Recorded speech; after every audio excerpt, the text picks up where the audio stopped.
გამარჯობა ეთერშია კურიერის 3 საათზე ახალ ამბებს კურიერის გუნდთან ერთად მე კესო კაფიენზე გაგაცნობთ. თურქმენეთის პრეზიდენტის ვიზიტი საქართველოში გრძელდება. ცოტა ხნის წინ დასრულდა საქართველოსა და თურქმენეთის პრეზიდენტების პირისპირ შეხვედრა. მიხეილ ყაველაშვილმა და სერდარ ბერდიმუჰამედოვმა ორ ქვეყანას შორის თანამშრომლობის გაფართოების პერსპექტივები განიხილეს. განსაკუთრებული ყურადღება დაეთმო სავაჭრო ეკონომიკური ურთიერთობების გაღრმავებას, ინვესტიციების წახალისებას, ენერგეტიკის, ტრანსპორტისა და ლოგისტიკის სფეროებში თანამშრომლობას. თურქმენეთის პრეზიდენტის ოფიციალური ვიზიტის ფარგლებში გაიმართა დელეგაციების ორმხრივი შეხვედრებიც. საქართველოს მთავრობის ადმინისტრაციის უფროსი ლევან ჟორჟოლიანი თურქმენეთის მინისტრთა კაბინეტის თავმჯდომარის მოადგილეებს შეხვდა. საქართველოს ფინანსთა მინისტრმა კი შეხვედრა გამართა თურქმენეთის მინისტრთა კაბინეტის თავმჯდომარის მოადგილესთან. ოფიციალური შეხვედრის დეტალებით მირიან გორგოძია პირდაპირ ეთერში. მირიან, გისმენთ. თურქმენეთის პრეზიდენტის ოფიციალური ვიზიტის ფარგლებში მაღალი დონის შეხვედრები მიმდინარეობს და ამ შეხვედრების მიმდინარეობისას აღინიშნა, რომ თურქმენეთის პრეზიდენტის პირველი სახელმწიფო ვიზიტი საქართველოს დედაქალაქში ბუნებრივია, რომ ხელს შეუწყობს საქართველოს თურქმენეთს შორის არსებული თანამშრომლობის გაღრმავებას და ორ ქვეყანას შორის არსებულ პოლიტიკურ დიალოგს კიდევ უფრო მაღალ საფეხურზე აიყვანს. ცოტა ხნის წინ დასრულდა პირისპირ ფორმატში გამართული შეხვედრა საქართველოს პრეზიდენტს მიხეილ ყაველაშვილსა და თურქმენეთის პრეზიდენტს შორის და ბუნებრივია, რომ ამ შეხვედრაზე ისაუბრეს ისეთ მნიშვნელოვან საკითხებზე, რომელიც ორ ქვეყანას შორის პარტნიორობის გაღრმავებას განსაზღვრავს მრავალსექტორული მიმართულებით. მნიშვნელოვანია, რომ შეხვედრაზე აღნიშნა, რომ საქართველო არის ევროპისა და აზიის დამაკავშირებელი მნიშვნელოვანი სატრანსპორტო დერეფანი და შესაბამისად საქართველო არის დაინტერესებული ამ მიმართულებით კავშირების გაღრმავებით. ამ კონტექსტში შეხვედრაზე ახსენეს შავი ზღვის პორტებისა და ანაკლიის ღრმაწლოვანი პორტის სამომავლო შესაძლებლობების გამოყენება და ასევე აღსანიშნავია, რომ ის არის ის მნიშვნელოვანი საკითხები, რომელსაც განიხილავენ ასევე ვიზიტის ფარგლებში გამართულ სხვა მნიშვნელოვან შეხვედრაზეც. თურქმენეთის პრეზიდენტი საქართველოში ჩამოსულია დელეგაციასთან ერთად, ასევე ცოტა ხნის წინ შეხვედრა გაიმართა თურქმენეთის მინისტრთა კაბინეტის თავმჯდომარის მოადგილესთან. საქართველოს ფინანსთა მინისტრი ლაშა ხუციშვილი შეხვდა თურქმენეთის ვიცე-პრემიერს და ამ შეხვედრაზე ბუნებრივია ასევე საუბარი შეეხო განსაკუთრებით ორ ქვეყანას შორის არსებულ სავაჭრო ეკონომიკური მიმართულებით პარტნიორობის გაღრმავებას და ასევე აღინიშნა თუ რამდენად დიდი მნიშვნელობა აქვს ამ შემთხვევაში შუა დერეფნის განვითარებას და ზოგადად ნამდვილად მნიშვნელოვანია ორივე ქვეყნისთვის დაკავშირებადობის პოტენციალის კიდევ უფრო განვითარებაზე ფიქრი და ამ მიმართულებით ქმედითი ნაბიჯების გადადგმა. ასევე თურქმენეთის მინისტრთა კაბინეტის თავმჯდომარის მოადგილებთან შეხვედრა გამართა საქართველოს მთავრობის ადმინისტრაციის ხელმძღვანელმა და ბუნებრივია, რომ ამ შეხვედრაზეც საუბარი შეეხო შუა დერეფნის განვითარების პერსპექტივას და საქართველოს როლს შუა დერეფნის კონტექსტში. ასევე ამ შეხვედრაზე ხაზგასმით აღინიშნა და ისაუბრეს იმ მნიშვნელოვან საინვესტიციო პროექტებზე, რომელსაც საქართველო თავის მხრივ ახორციელებს ტრანსკასპიური დერეფნის განვითარების მიმართულებით. თურქმენეთის მინისტრთა კაბინეტის წევრებთან ვისაუბრეთ საქართველოს თურქმენეთს შორის ორმხრივი თანამშრომლობის გაღრმავებაზე, ისეთ მნიშვნელოვან ასპექტებზე, რომელიც მოიცავს პოლიტიკურ თანამშრომლობას, ეკონომიკურ თანამშრომლობას, გაზრდილ სავაჭრო ბრუნვას ორ ქვეყანას შორის, ასევე ვისაუბრეთ შუა დერეფანზე, შუა დერეფნის განვითარებაზე და იმაზე, თუ რა ინვესტიციებს დებს საქართველოს შუა დერეფნის ინფრასტრუქტურულ განვითარებაში. სერდარ ბერდიმუჰამედოვი თურქმენეთის პრეზიდენტი საქართველოს დედაქალაქს დღის პირველ ნახევარში ეწვია. ჩვენ ახლა ვიმყოფებით ათონელზე მდებარე პრეზიდენტის სასახლის მიმდებარე ტერიტორიაზე. სწორედ აქ გაიმართა სტუმრის დახვედრის ოფიციალური ცერემონია. სერდარ ბერდიმუჰამედოვს უმასპინძლა საქართველოს პრეზიდენტმა მიხეილ ყაველაშვილმა და დახვედრის ოფიციალური ცერემონიის შემდეგ უკვე პრეზიდენტებს შორის პირისპირ ფორმატში გაიმართა შეხვედრა. უნდა აღინიშნოს, რომ თურქმენეთის პრეზიდენტი პირველი სახელმწიფო ვიზიტით იმყოფება საქართველოში და ოფიციალური შეხვედრების დროს განმარტავენ, რომ მსგავსი მაღალი დონის ვიზიტი ბუნებრივია ხელს შეუწყობს ორ ქვეყანას შორის არსებული პარტნიორობის კიდევ უფრო გაღრმავებას სამომავლოდ. მადლობა მირიან, პირდაპირ ეთერში საუბრობდა მირიან გორგოძე. თურქმენეთის პრეზიდენტის სერდარ ბერდიმუჰამედოვის ოფიციალური ვიზიტი საქართველოში დღეს დილით დაიწყო. აეროპორტში თურქმენეთის პრეზიდენტს და დელეგაციის წევრებს საქართველოს ვიცე-პრემიერი თავდაცვის მინისტრი ირაკლი ჩიქოვანი დახვდა. თურქმენეთის პირველი პირის დახვედრის ოფიციალური ცერემონია ათონელის სასახლეში გაიმართა. საქართველოს პრეზიდენტის სასახლეში თურქმენეთის პრეზიდენტის სერდარ ბერდიმუჰამედოვის ოფიციალური დახვედრის ცერემონია გაიმართა და შესრულდა საქართველოსა და თურქმენეთის სახელმწიფო ჰიმნები, რის შემდეგაც პრეზიდენტებმა პირისპირ შეხვედრის ფორმატში გადაინაცვლეს. დღესვე დაგეგმილია თურქმენეთის პრეზიდენტის და საქართველოს პრემიერ-მინისტრის ერთობლივი ღონისძიებები. ბატონო პრეზიდენტო, საქართველოს თავდაცვის ძალების სარიტუალო სამსახური თქვენს პატივსაცემად მოწყობილია.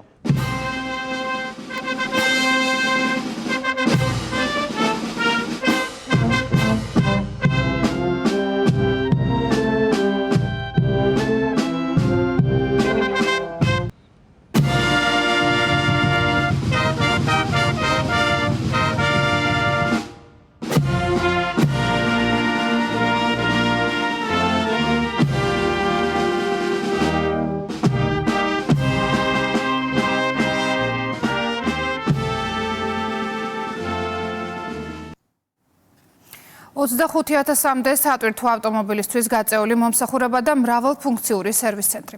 Tegeta Motors-ის გეზის ფილიალი სრული დატვირთვით მუშაობს.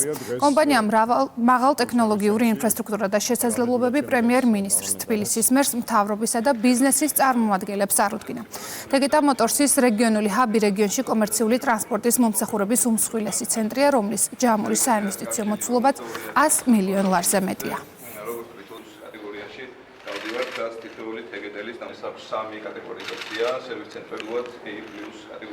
ჩვენი ქვეყნის ერთ-ერთი უმთავრესი პრიორიტეტი არის ჩვენი სატრანზიტო ფუნქციის განვითარება და რა თქმა უნდა ასეთი შთამბეჭდავი მასშტაბური და საინტერესო ახალი პროექტები ხელს უწყობს ჩვენი ქვეყნის სატრანზიტო ფუნქციის განვითარებას.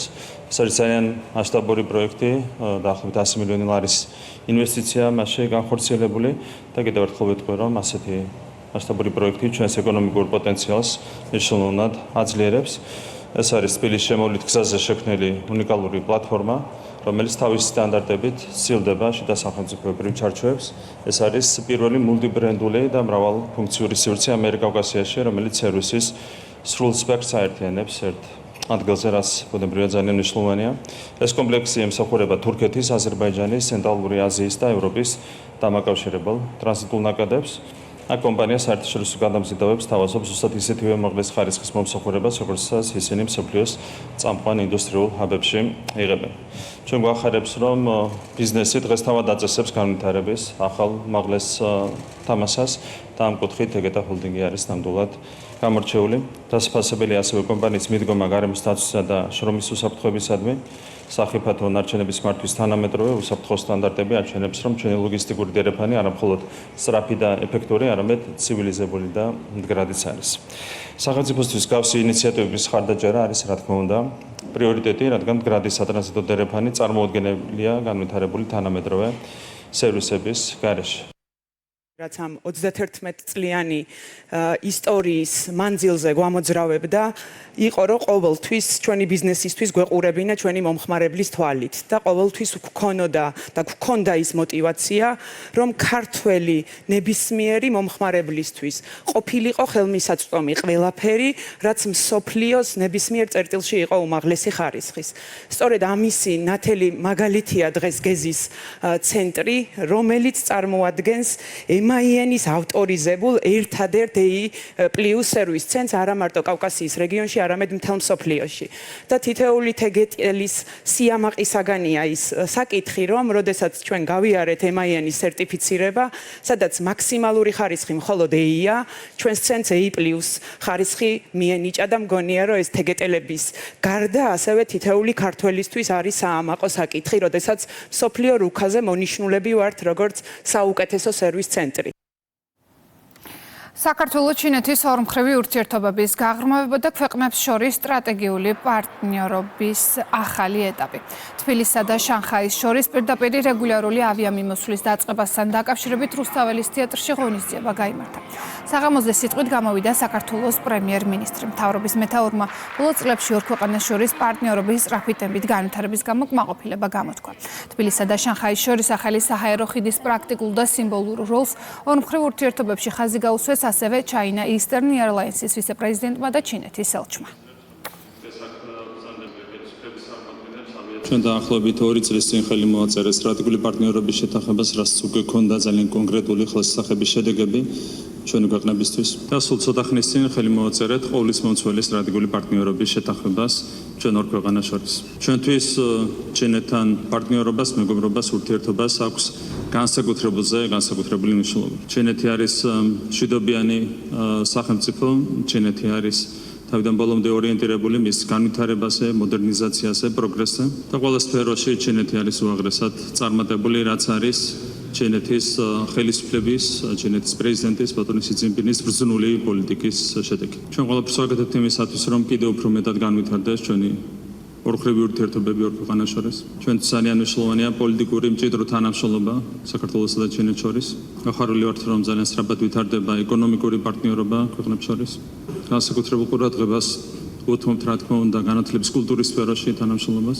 პირდაპირ ფრენები ძალიან დიდ წვლილს შეიტანს ჩვენი ორმხრივი ურთიერთობების განვითარებაში. მადლობას ვუხდი საქართველოს მთავრობას, პრემიერ-მინისტრს და ტურიზმის ადმინისტრაციას იმისთვის, რომ შანხაი თბილისის პირველი რეისი წარმატებით შესრულდა. ვფიქრობ, პირდაპირ ავიარეისები არის ერთ-ერთი მნიშვნელოვანი ფაქტორი ეკონომიკური კავშირების გასაძლიერებლად. ბოლო წლებში ჩინეთისა და საქართველოს ურთიერთობები სულ უფრო ვითარდება, განსაკუთრებით უვიზო მიმოსვლის ამოქმედების შემდეგ. სულ უფრო მეტი ჩინელი ტურისტი სტუმრობს საქართველოს და საქართველოდანაც ბევრი ქართველი მოგზაური მიდის ჩინეთში. დიდი პასუხისმგებლობაა, რომ მათი უსაფრთხოება ჩვენი ავიახაზებით იყოს უზრუნველყოფილი. პირდაპირ ავიამიმოსვლა ხელს შეუწყობს ორი ქვეყნის კიდევ უფრო მეტად დაახლოებას. ომით ფულის შოვნის გაცხადებული სურვილი ნიკა გვარამია უკრაინის ომის ტრაგედიას ფულის საჭრელ მანქანად განიხილავს და ამის პარალელურად იმასაც ამტკიცებს, რომ უკრაინის აღდგენაში ტრილიონები დაიხარჯება. საქართველოს ნგრევის პერსპექტივა და გზავნილი უცხოელი პარტნიორებისადმი. ქართულ ოცნებაში ამბობენ, რომ გვარამია ამ საკითხით манипуლირებს და საზოგადოების შეცდომაში შეყვანას ცდილობს. მართველი გუნდის განცხადებით ეს არის ოპოზიციის მესიჯი, რომ მზად არიან ხელისუფლებაში ყოფნის პერიოდში ყველა პირობას დათანხმდნენ. თემას ლელა ჯავახიშვილი განავრცობს. ახლა პირდაპირ ეთერში ლელა გისმენთ. პროპაგანდა, რომელიც ცდილობს საზოგადოება დაარწმუნოს თითქოს ომს დადებითი მხარეც აქვს. ქართულ ოცნებაში ამბობენ, რომ სწორედ ეს მიზანი აქვს ნიკა გვარამიას, როდესაც მიზანმიმართულად ცდილობს საკითხით სპეკულირებას და იმის დამტკიცებას, რაც ფაქტებით არ დასტურდება. უკრაინისთვის გამოსაყოფ უპრეცედენტო რაოდენობის ტრანშზე მტკიცებით ფორმაში არავინ საუბრობს, თუმცა გვარამია ირწმუნება, რომ საქართველო პრაგმატული პოლიტიკით არარსებულ თანხებს კარგავს. უმრავლესობაში მიაჩნიათ, რომ ნაციონალური მოძრაობის ყოფილ მაღალჩინოსანს სუბიექტური ინტერესების გარდა 2008 წლის აგვისტოს ომის გამოცდილებაც ალაპარაკებს.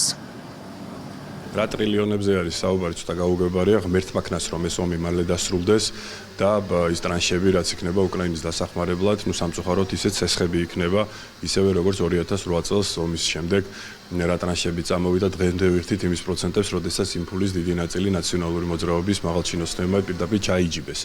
რაც შეეხება გვარამიას წამოწდენას, ეს არის კიდევ ერთი დასტური, რაზე ჩვენ ვსაუბრობთ, ანუ მის და დანარჩენი აგენტების გარე პატრონებს, რა თქმა უნდა, ამდენი წლის განმავლობაში სურდათ და სურთ, რომ საქართველოს მეორე ფრონტი გამხდარიყო, ხოლო გვარამიას და დანარჩენ აგენტებს ერთის მხრივ სურდათ, რომ დაემტკიცებინათ თავიანთი გარე უფროსებისთვის, რომ ყველაფერს უსიტყვოდ შეუსრულებდნენ და მეორეს მხრივ, რა თქმა უნდა, ფულის ინტერესიც ჰქონდათ და როდესაც შემდეგ უკვე დანგრეული საქართველოს უნდა დამდგარიყო ფეხზე და რაღაცა ტრანშები უნდა გადმორიცხულიყო, მას შემდეგ რაც დაიღუპებოდა ძალიან ბევრი ხალხი და ქვეყანა ფაქტობრივად არ იარსებებდა, შემდეგ უკვე იმ ტრანშებზე აპირებდნენ დღელის მოთმობას, ისევე როგორც გააკეთეს ეს ყველაფერი 2008 წელს.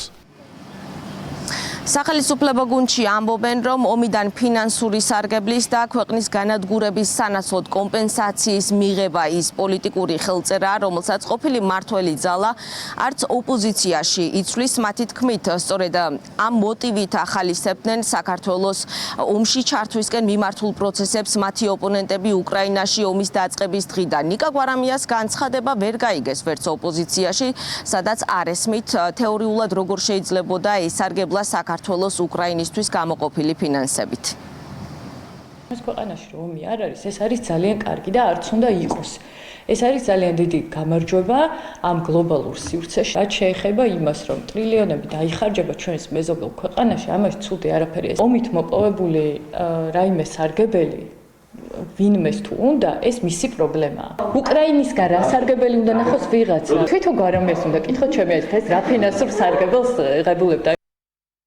რაც შეეხება ტრილიონებს, აქ არის თემა თვითონ მოგონილი, შემოტანილი თემაა, რომ ოდესმე თუ დაიწყება პროექტები, სესხები განხორციელდება უკრაინისათვის, კრედიტები განხორციელდება, საიდანაც საქართველოს რატომღაც რაღაცა ფორმით მიიღებს უშუალობელ დივიდენდს, ეს თემა გათვლილია საზოგადოების იმ ნაწილისათვის, რომელსაც მეაჩნია, რომ ომი მხოლოდ გრევას მოიტანს.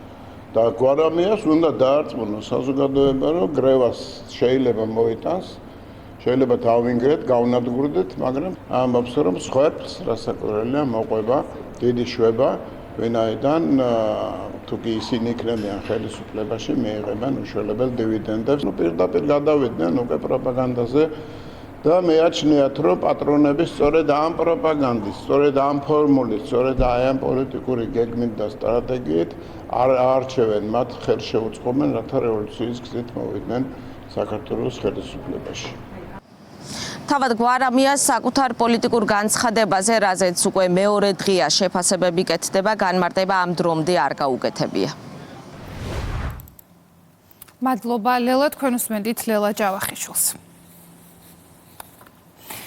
ვიცე-პრემიერი საგარეო საქმეთა მინისტრი მაკა ბოჭორიშვილი ამერიკის შეერთებული შტატების სახელმწიფო მდივნის მარკო რუბიოს მიწვევით მონაწილეობას მიიღებს ვაშინგტონში პოლიტიკური ტერორიზმის ხელახალი გააქტიურების შესახებ მინისტერიალში.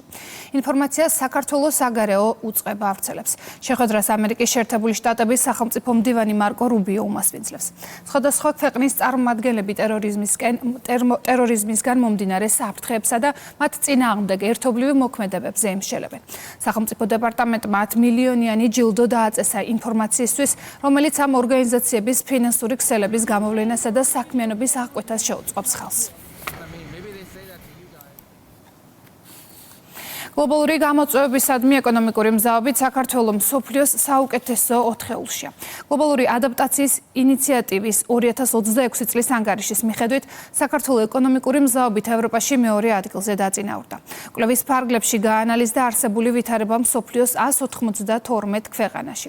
წინა ანგარიშის მიხედვით, რომელიც ევროკომისიამ გამოაქვეყნა, გლობალური გამოწვევებისადმი ეკონომიკური მზაობით საქართველოს მსოფლიოში მეოთხე ადგილზე, ევროპაში კი ნორვეგიისა და დანიის შემდეგ მესამე პოზიციაზე იმყოფებოდა. განახლებული ანგარიშის მიხედვით კი საქართველოს ეკონომიკური მზაობით ევროპაში მეორე ადგილზე დაწინაურდა, მსოფლიოში კი კვლავ მეოთხე პოზიციაზეა. 2026 წლის განახლებული შეფასებით მსოფლიოს საუკეთესო 4-ეული ასე ჩამოყალიბდა: სამხრეთ კორეა, სინგაპური, ესტონეთი და საქართველო. გლობალური გამოწვევებისადმი ეკონომიკური მზაობით საქართველოს პოზიცია გაუმჯობესდა, ევროპაში მეორე პოზიციაზეა, კვლავინდებოდა მსოფლიოს საუკეთესო 4-ეულშია და აღიარებულია საქართველოს წარმატება იმ თვალსაზრისით, რომ ქვეყნის ეკონომიკური პოლიტიკა, ბიზნეს გარემო არის ძლიერი იმისათვის, რომ უპასუხოს გლობალურ გამოწვევებს ღირსეულად და ქვეყნის ეკონომიკური მდგომარეობა წლიდან წლამდე გაუმჯობესდეს. აღნიშნულ რეიტინგში საქართველოს პოზიცია კიდევ ერთხელ ხაზს უსვამს საქართველოს ბიზნეს და საინვესტიციო კლიმატის უპირატესობას მსოფლიოს სხვა ქვეყნებთან შედარებით. უნდა აღინიშნოს, რომ საქართველოს გააჩნია ერთ-ერთი ყველაზე მიმზიდველი ბიზნეს და საინვესტიციო გარემო. აღნიშნული განპირობებულია ერთის მხრივ იმ სწორი პოლიტიკით, რომელიც კერძო სექტორის მხარდაჭერაზე და განვითარებაზეა ორიენტირებული, მეორე მხრივ იმ საკანონმდებლო ჩარჩოთი, რაც ქვეყანას გააჩნია და რომელიც შესაბამისია საერთაშორისო სტანდარტების.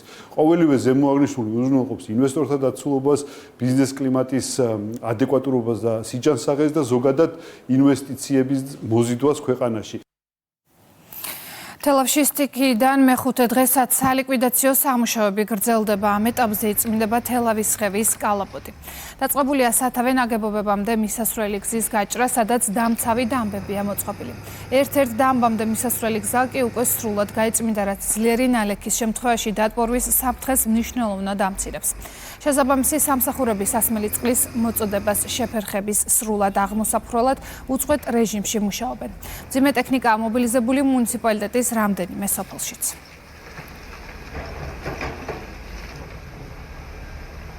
მეხუთე დღეა უკვე ჩართული ვარ სტიქიის ზონაში.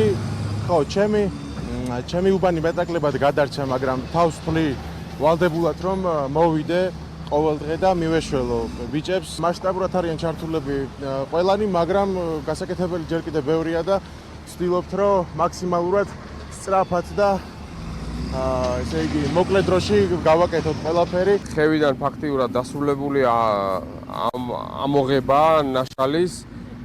ეხლა მიმდინარეობს გატანა უკვე ამოღებული მასის, ასევე გრძელდება კალაპოტის ფორმირების და ამოწმენდის სამუშაოების სათავეზე და ქვედა ნაწილში გულგულის სიახლოვეს. მასა საკმაოდ დიდია რაოდენობა, მიმდინარეობს აღნიშნულის გატანა, სამ ლოკაციაზე მიმდინარეობს დასუფთავების სამუშაოები თელავის ხევზე, გაიწმინდა მისაზვლელი გზა და იწმინდება დამცავ დამბებამდე იმისათვის რომ დაიწყოს საინჟინრო გეოლოგიური კვლევა, რათა დაიგეგმოს სამუშაოები ისე როგორც დამბების რეაბილიტაციის საჭიროების შემთხვევაში, ასევე ნატანი მასის გაწმენდის კუთხით, რათა მოსალოდნელი სამომავლო სტიქიის შემთხვევაში რისკები იყოს მაქსიმალურად გათვლილი. საქართველოს ეროვნულმა ბანკმა მომხმარებლებისთვის ახალი ციფრული პლატფორმა ამოქმედა, რომელიც საგადასახადო მომსახურებების შედარებას გაამარტივებს. ვალუტის გაცვლითი კურსებისა თუ სხვა მომსახურებების შესადარებლად საჭირო ყველა ინფორმაცია ეროვნული ბანკის ვებგვერდზეა თავმოყრილი. ცებში აცხადებენ, რომ ეს ინიციატივა მომხმარებლებისთვის ინფორმაციის ხელმისაწვდომობას გაზრდის და დაეხმარება უფრო ინფორმირებული არჩევანის გაკეთებაში.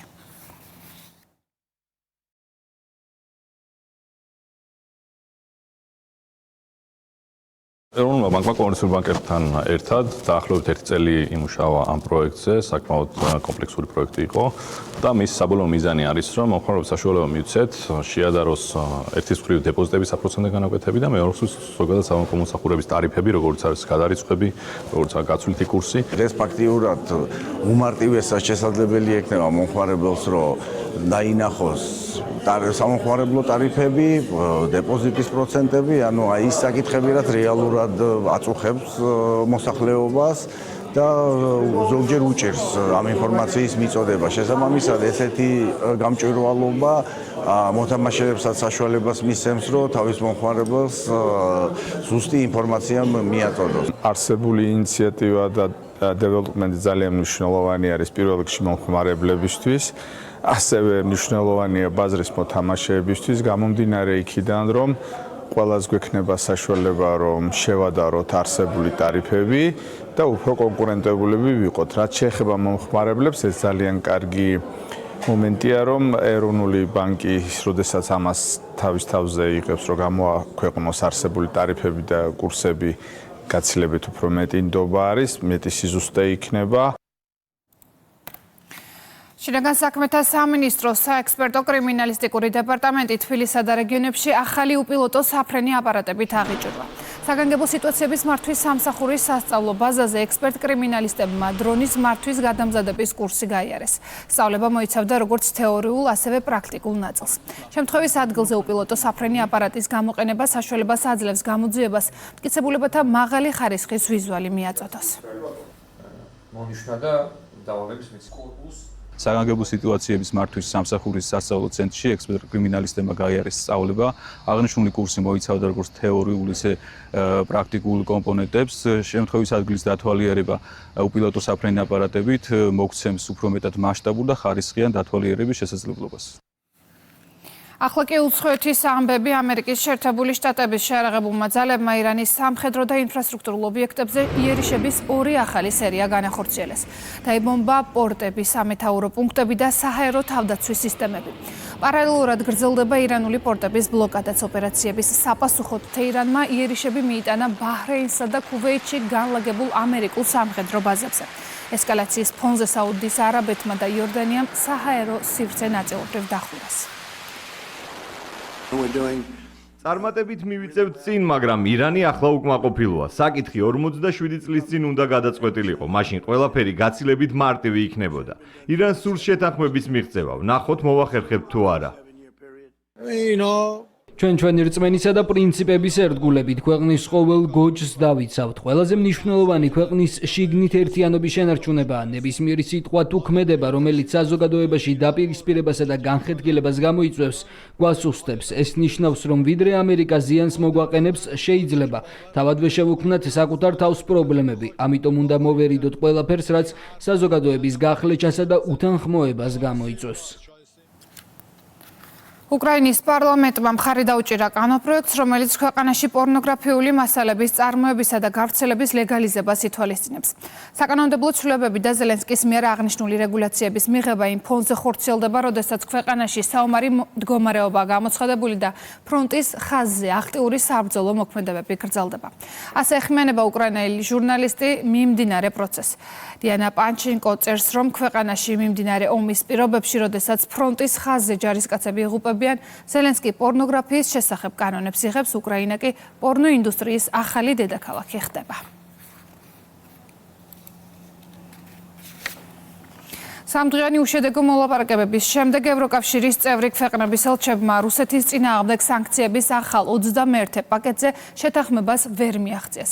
პოლიტიკო წერს, რომ ქვეყანაში კვლავ ვერ შეთანხმდებიან რუსეთისთვის დაწესებული შეზღუდვების კიდევ უფრო გამკაცრების საკითხებზე. ამჯერად სანქციების დამტკიცებას ავსტრია და საბერძნეთი აფერხებენ. ესპანეთის ჩრდილოეთით არაგონის რეგიონში გაჩენილმა მასშტაბურმა ხანძარმა 4500 ჰექტარზე მეტი ტერიტორია გაანადგურა.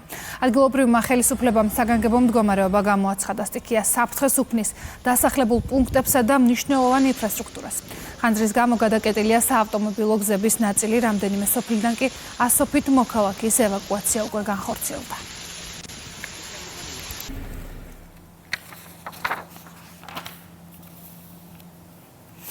ახლა კი დიდი ფეხბურთი მსოფლიო ჩემპიონატის მეორე ნახევარფინალურ შეხვედრაში არგენტინის ნაკრებმა ინგლისი 2-1 დაამარცხა და მუნდიალის ფინალში ზედიზედ მეორედ გავიდა. დაძაბული პირველი ტაიმი უგოლოდ დასრულდა. მეორე ტაიმი კი აქტიურად არგენტინამ დაიწყო, თუმცა პირველი გოლი ინგლისის ნაკრების ფეხბურთელმა გაიტანა.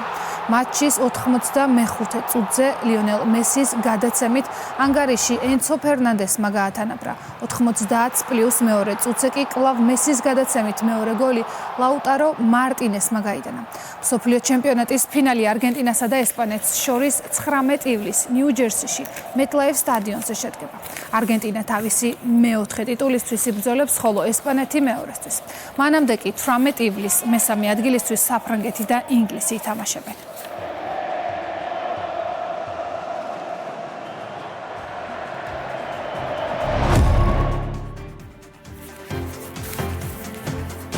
კურიერის 3-ზე ამით დასრულებულია. ჩვენ ერთმანეთს 6 საათზე შევხვდებით. მანამდე კი მეტი ინფორმაციისთვის ეწვეთ ჩვენს ვებგვერდს rustavi2.gr და ასკანერეთ QR კოდი და შემოგვერთით rustavi2-ის Facebook გვერდზე. დროებით.